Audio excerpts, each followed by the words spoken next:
to tonight's second speaker, Paul Sharp. How many of you have ever thought about riding your bicycle around Taiwan? Hands up.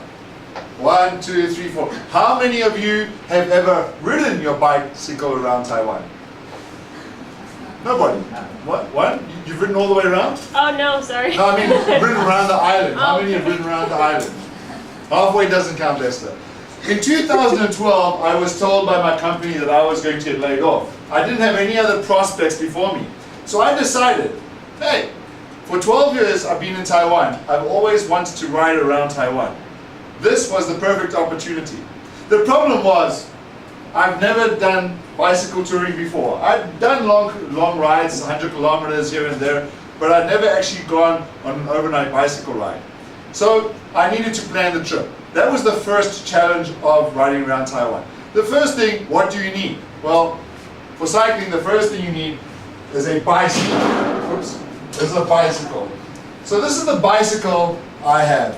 When I rode around Taiwan, everybody thought you'd need a very sophisticated, advanced bicycle. This is not. This is a very cheap, giant Yukon, which I've had for about 6 or 7 years. Most people riding around Taiwan that I met were riding on bicycles that were valued at about $40,000. This one I bought for about $9,000. So this is the bicycle I used to go around Taiwan. It was a very simple thing. The other things I needed to ride around Taiwan were some lights, because I had decided to ride across Suhua Highway. And on Suhua Highway there are many tunnels. So I didn't really plan to ride at nighttime. But when you're going through the tunnels, you definitely need lights. So I got a couple of lights on the back, a couple of lights on the front. The other things I prepared was a GPS. This was very, very expensive, about $12,000. It cost more than the bike. But I decided to buy it because it would be a very good memory to be able to upload this and to see the maps and to remember the journey. The other thing I prepare always is a helmet. When you're riding, whenever you ride, prepare a helmet. So I went around Taiwan with my helmet, and then I bought 2 saddlebags. I won't say panniers because Lester will say pantyhose. But I bought 2 saddlebags to also ride around Taiwan, and these are quite easily attached onto the back of the bike on the rack. And these are very useful because they carry all the stuff you need, your clothes, your cameras, your chargers, everything else. Of course, you need a spare tire and a pump, but as I've told Lester, I've ridden bicycles for about 10 years. I still don't know how to change a tire.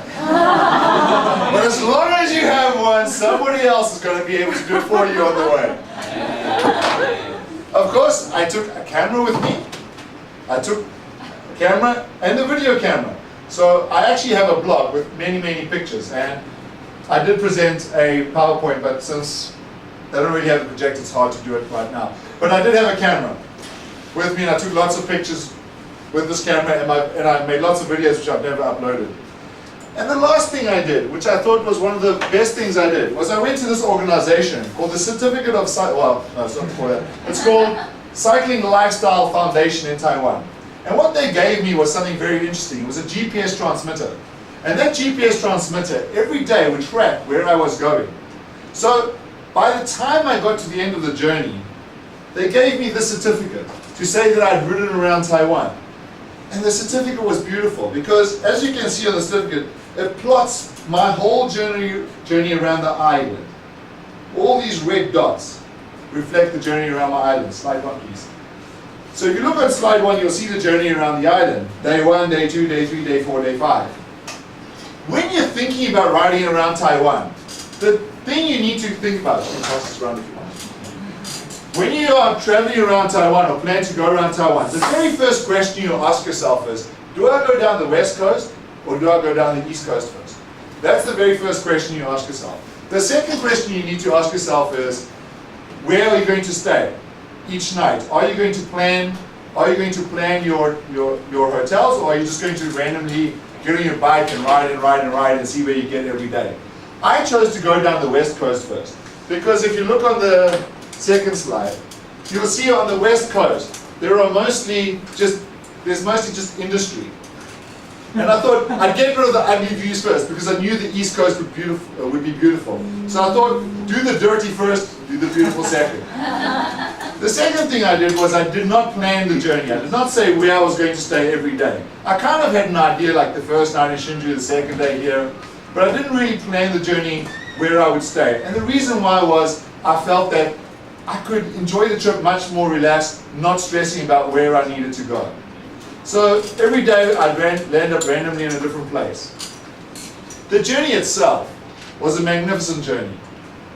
It's one of the best things I've ever done in my life, and I'd highly recommend you do it. The reason why it was so amazing was first, the beauty of Taiwan.